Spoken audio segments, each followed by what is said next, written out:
This is Positively Farming Media.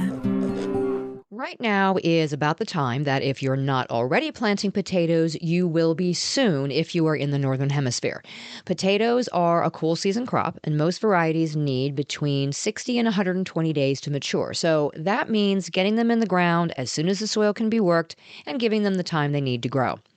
The great thing about potatoes is they can be harvested at any size. So it's a crop that can do well in a short season area. And it can also be grown in places other than big, long in-ground rows. If you have minimal space or you can only garden in grow bags or buckets, you can still grow potatoes. Today on Just Grow Something, we're talking about just that. What are all the different ways and places that we can grow potatoes? They are such a versatile crop, it makes sense to tuck some into your garden area no matter what the size is. Let's dig in. Hey, I'm Karen. I started gardening in a small corner of my suburban backyard, and now 18 years later, I've got a degree in horticulture and operate a 40-acre market farm. I believe there is power in food and that everyone should know how to grow at least a little bit of their own. On this podcast, I share evidence-based techniques to help you plant, grow, harvest, and store all your family's favorites. Consider me your friend in the garden. So, grab your garden journal and a cup of coffee and get ready to just grow something.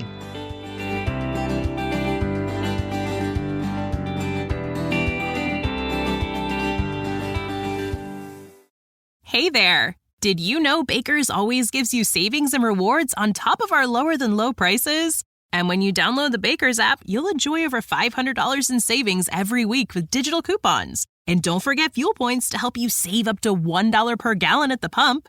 Want to save even more? With a Boost membership, you'll get double fuel points and free delivery. So shop and save big at Baker's today. Baker's, fresh for everyone. Savings may vary by state. Restrictions apply. See site for details.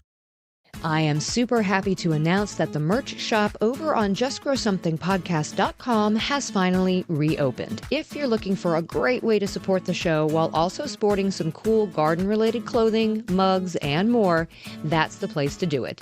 I'm adding more designs every few weeks, and I just know there is something over there that will fit right into your gardening personality. Head to justgrowsomethingpodcast.com/shop to check out all the options and support the podcast with specially designed merch from the show. justgrowsomethingpodcast.com/shop. So for most of this month, we talked about starting seeds indoors, from using soil blocks to taking cuttings and soil types and containers and lights and mats and all that kind of fun stuff.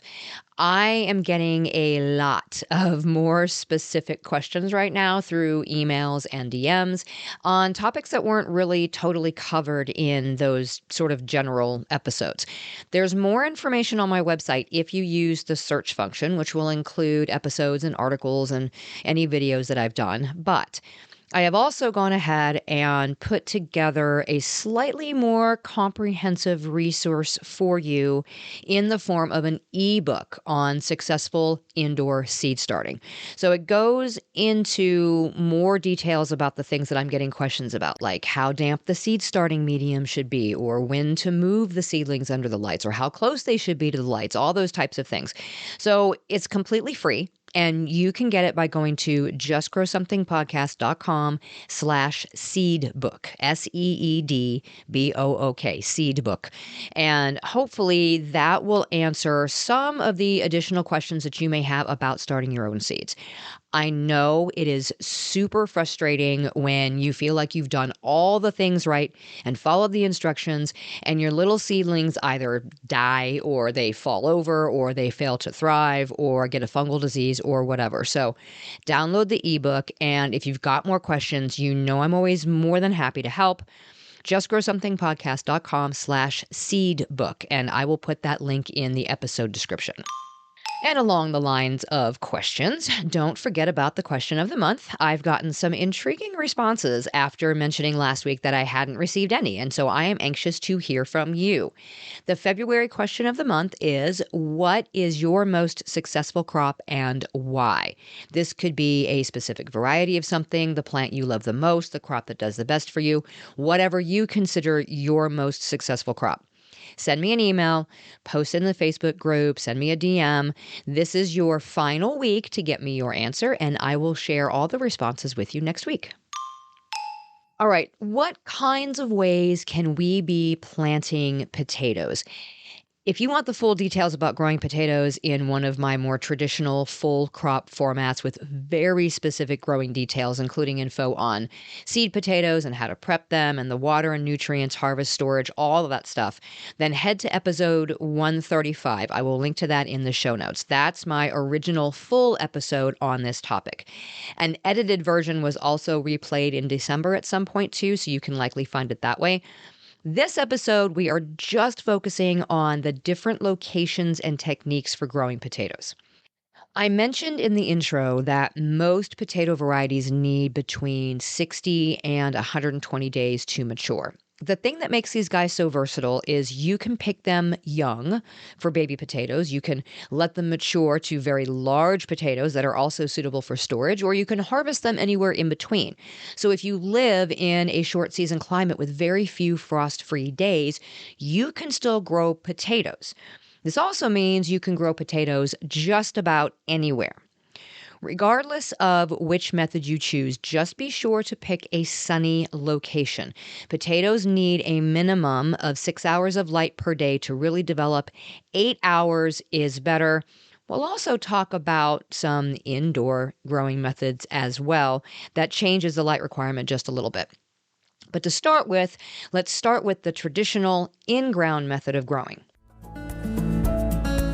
For in-ground cultivation, you're going to want to do a little preparation. Potatoes are tubers, the underground storage organ for a plant, and that means as they develop, they will do best with a good amount of organic matter and a good level of fertility. So work in a good amount of composted manure or high-quality compost if needed the season before planting. The soil texture also affects your tuber development. Tight soil means smaller tubers. So if you have heavy clay soil, the addition of organic matter is going to help. The same thing applies if your soil is extremely sandy. All roads lead to good soil organic matter. When you're ready to plant your potatoes, check your soil temperature. You don't want to plant your potatoes until your soil reaches 45 degrees Fahrenheit or 7.2 Celsius or above in the spring.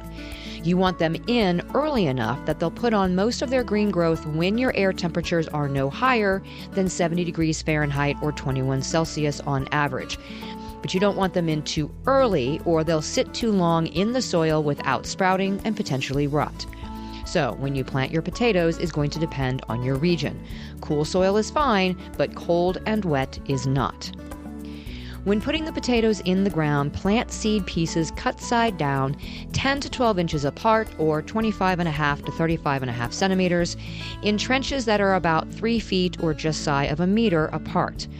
If you want lots of little new potatoes or you have limited ground space, you can space them closer together and thin them out as needed. For larger potatoes, space them further apart. Cover the tubers with 4 inches of soil, compost, or straw, and your job is almost done.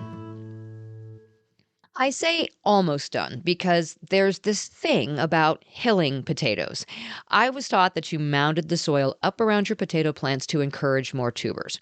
Turns out this is only true if you're working with indeterminate potato plants, and even that's debatable. What it does do, though, is protect those developing tubers from getting exposed to sunlight, which can result in green potatoes, which can make them inedible.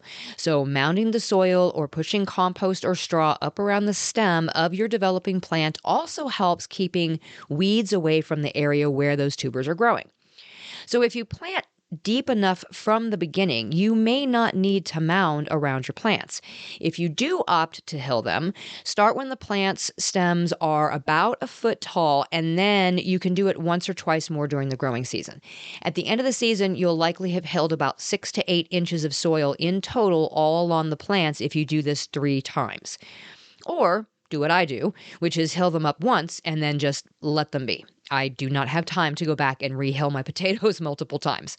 And in actuality, in most cases, I just add another layer of straw rather than hilling them up. It's just less work. Speaking of straw, that's another way that you can grow potatoes that does not require you to trench the soil for an in-ground bed. Just choose a sunny location and lay down a really thick layer of straw. You want around 6 to 8 inches deep here. Then place the seed potatoes evenly across the straw bed, about 8 to 12 inches apart, and then press those seed potatoes down into the straw, trying to make contact with the soil below the pile. And then cover the seed potatoes with another layer of straw about 4 to 6 inches deep. So this is going to help protect them from sunlight. Water the straw pile thoroughly after you plant, and then that'll settle the straw down around those potatoes, and it's going to initiate that growth. Now, throughout the growing season, you're going to want to maintain a consistent moisture. The straw helps retain moisture, but you want to check it pretty regularly, especially during dry spells.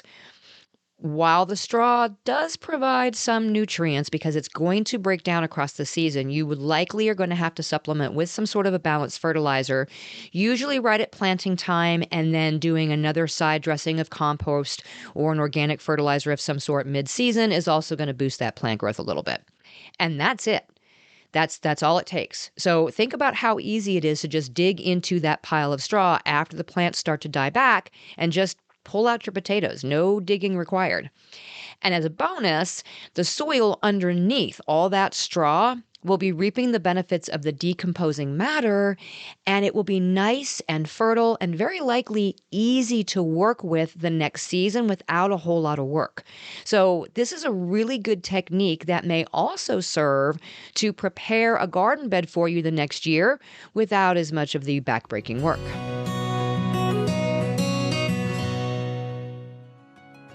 You've heard me talk all about my favorite garden planter boxes from Planter Box Direct. I have 19 of these planters, including 4 that were just delivered that are waiting to be put together, which is super easy. It's just frigid outside. I've tested out other prefab planters, and these are the best value for the money I've come across, which is why I have continued to order from them every single year. They're made in the USA by a small US company using 100% USA-made steel. And they come in 21 different colors, so they match any aesthetic.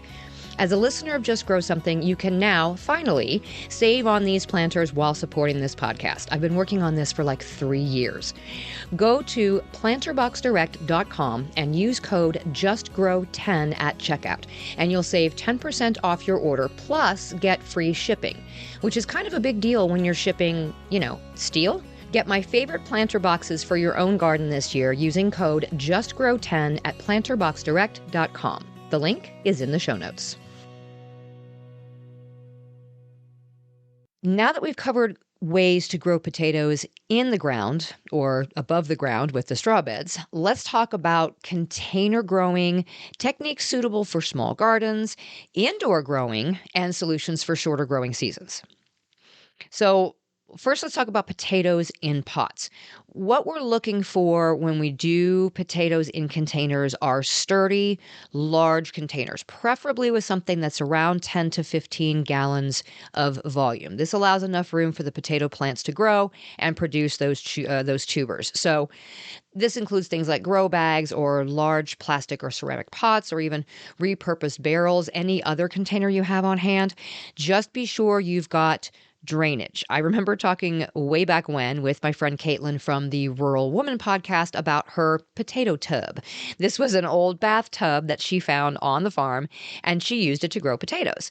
This is a great idea, but there wasn't enough drainage, and many of her beautiful little tubers rotted. So if you repurpose something, remember to drill some sort of drainage hole. Potatoes thrive in well-draining, nutrient-rich soil. For the same reason that I don't recommend using straight garden soil for starting seeds in, we don't want to just dig up soil and put that into these containers. It's going to compact, it will become waterlogged, and this is going to affect the growth of your potatoes. So you can use a nice potting soil. You can mix up equal parts of like a cocoa coir, compost, and vermiculite for a nice loose soil structure. You can do a combination of compost and potting soil. Whatever makes a nice, loose texture is what you want. You don't want this medium compacting down into the container. Place your seed potatoes into the container about 4 inches deep, and you want to space them about 6 to 8 inches apart. How many fit will be based on how wide your container is. As the plant grows, you can gradually add more soil or more straw mulch or something to cover the stems, similar to how we would hill them outside. You want to make sure your container is getting at least 6 to 8 hours of sunlight every day. You might be able to move them if necessary. That's one of the benefits of growing in containers if it's a small enough container. And now here's where container potatoes might need a little bit more attention. Potatoes need fairly consistent moisture. Usually in in-ground beds, the moisture is being trapped by the soil and whatever mulch we're using. So watering isn't necessarily needed unless you are in a very, very dry area. Containers, though, no matter where you are, they tend to dry out much more quickly. And so you're going to water regularly, especially during dry spells. And then when the plants begin to yellow and die back at the end of the season, it's time to harvest. And easy peasy, all you got to do is tip over the container, and there you reveal all your happy little potato treasures. It couldn't be easier. Another way to garden with potatoes in small spaces is to use vertical potato towers. So if you've got limited space, you can think about going up instead of out. So potato towers are not only space efficient, but they also kind of look pretty cool. We're going to use materials like wire fencing or chicken wire. You can even use wooden pallets or any other repurposed materials. The idea is to create a tall structure that allows for layers of soil. So start with a layer of soil at the bottom. Again, we really don't want garden soil here. You could do the garden soil in the very, very bottom of it, then place seed potatoes 6 to 8 inches apart, and then cover with a few inches of something else. Again, a good mix of potting mix and compost or something that you come up with that is nice and loose and fluffy. As the plants grow, continue to add that soil or some sort of a mulch, leaving a few inches of green growth exposed every time. Again, this is like mounding potatoes out in the ground, but you're using the height of your container to your advantage to give you a nice long stem that encourages more of those tubers to grow. Watering, feeding, harvesting, these are all the same in towers as it is in containers. If you've created a pretty tall tower, you might want to just unhinge the wire fencing or take apart your tower to let the potatoes just spill out at the end of the season so you can collect them. Either way, it's easier than digging tubers from in the ground. In fact, as I'm talking about all of this, I'm convincing myself to do some different potato growing this year just by talking about it. You can also do potatoes on a balcony or on a patio. Again, choosing large containers or grow bags that have a minimum of that 10 to 15 gallon capacity. I know sometimes this is a little bit more difficult on a balcony or a patio because you only have so much room and you might want to be devoting more of that room to things like peppers and tomatoes and that sort of thing. So do what you can with what you have. You want to ensure there's enough room for those plants to develop, a healthy root system and produce those tubers. But if you have to repurpose something like a bucket or, again, plastic or ceramic pots or fabric grow bags that are smaller than that, then just do what you can, and you're going to adjust accordingly the number of seed potatoes that you use. Once again, you want a well-draining, nutrient-rich potting mix. A mix of peat moss or compost and vermiculite works also. Fill the container about a third of the way up, and then put the seed potatoes in, spacing them evenly. Again, 6 to 8 inches is what we're going for. So this is the number of seed potatoes that you use is going to be based on how wide your container is at this point. Then you want to cover with a few inches of soil. And as the plants grow, continue adding that soil or some mulch to cover those stems. Make sure you're getting at least 6 to 8 hours of sunlight per day. And that's it. Again, at the end of the season, you're going to dump them out. Once again, these are containers, so make sure that you are keeping the soil consistently moist, not waterlogged. Balcony containers can dry out fairly quickly, especially if you are up in an upper level balcony or something, especially in hot weather. So you're going to want to check that soil moisture pretty regularly.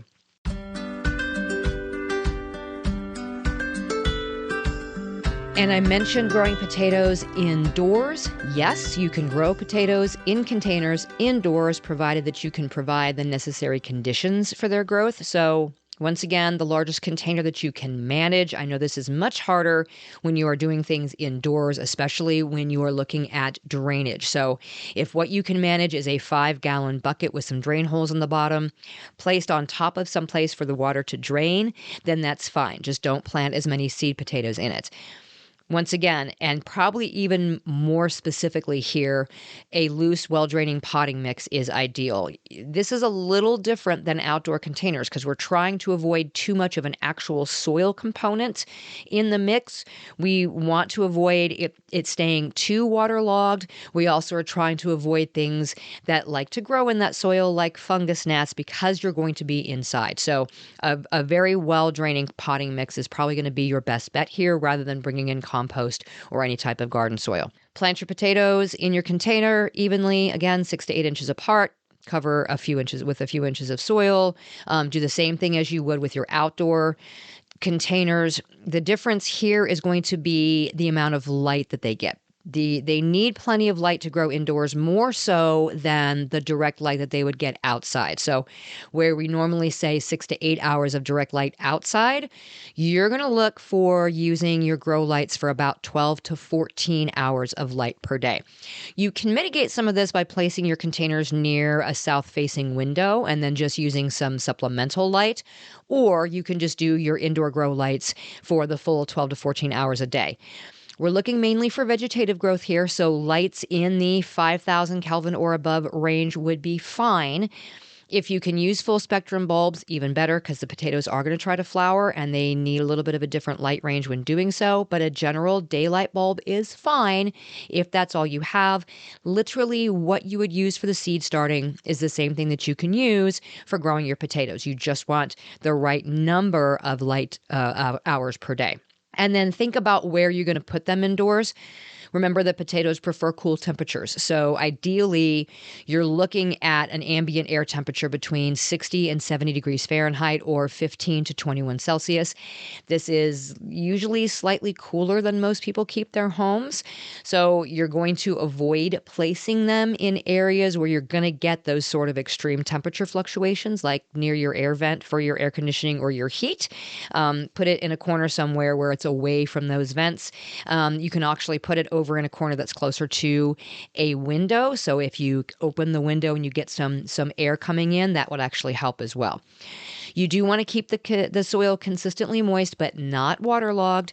Indoor conditions can be dry, so you are going to want to check the soil moisture regularly. Potatoes can take up quite a bit of space as they grow, so make sure that you have enough room for your containers and the ability for those potatoes to kind of come up and over. Understand that potatoes can have a very distinct earthy smell as they grow. So some people like the smell. Others, consider it a little off-putting in close proximity. So just consider this when you are choosing your indoor growing location. Your indoor environment is likely going to have fewer pest and disease issues, but it's still important to keep an eye on your plants for any signs of trouble. And then again, ventilation. Adequate air circulation is really going to be important, especially for an indoor plant. So consider using a fan to kind of help promote airflow around your potato plants. And then for all of these container options, because we are not growing out in the ground where these plants are going to have ample opportunity to reach out for nutrients, we are going to need to feed them. Potatoes are heavy feeders. So consider using a balanced amendment every few weeks to make sure that they have the nutrients needed for their very vigorous growth. And then finally, let's talk about short season gardening. If you're in a region with a short growing season, you can still enjoy a beautiful, bountiful potato harvest by just making sure that you are choosing early maturing varieties and using a couple of strategies. So some of those early varieties, things that are known for quick maturity: Norland, Yukon Gold, Red Pontiac. These all generally reach maturity in about 60 to 90 days. If you have a favorite variety, it doesn't mean that you can't grow it. Just know that you're going to be harvesting them a little bit smaller than what they would look like when they actually reach full maturity. There is nothing wrong with that. Like I said, that's one of the things that makes potatoes such a great short season crop. If you need to get a head start, or you just want to, you can actually pre-sprout your seed potatoes indoors. Just put them in a cool, bright location a few weeks before your planting date, and this is going to allow them to sprout. This is also going to encourage faster growth once you get them in the ground or in your containers. You can also consider planting your potatoes in raised beds or in raised planter containers, because this is going to help to warm the soil a little bit faster, which is really ideal for short growing season. This is also going to provide better drainage, which the potatoes are going to appreciate. And then, of course, using mulch to help protect the young potato plants. That's also going to retain some of that moisture, but it's also going to help protect from late frosts. And then if you need some additional warmth, you can also consider using row covers to protect your young plants from chilly nights, either early in the season when they're still getting established, or protect them from early frost at the end of the season while the potatoes are still maturing. For everything else, the growing instructions are exactly the same. You're just going to try to get a head start to get those potatoes in earlier, get them to maturity a little bit faster, and pull them right at the same time that you get your first frost. Okay, that is a down and dirty episode, and it should give you plenty of ideas for how you can grow your own potatoes at home, no matter the size space that you are working with. Typically, in my area, the soils are warmed up enough and workable by around St. Patrick's Day, towards the end of March. Sometimes sooner, depending on the amount of rainfall that we're getting. This year has been unseasonably warm, at least thus far, but I know we're still in for colder weather, so we'll just keep testing that soil temperature and wait for Mother Nature to say go. Until next time, my gardening friends, keep on cultivating that dream garden, and we'll talk again soon. Thanks for listening to another episode of the Just Grow Something podcast. For more information about today's topic and to find all the ways you can get in touch with me or support the show, go to justgrowsomethingpodcast.com. I know sometimes this is more difficult with a balcony or a potato. A potato? No, a patio. Until next time, my gardening friends, keep learning and keep growing.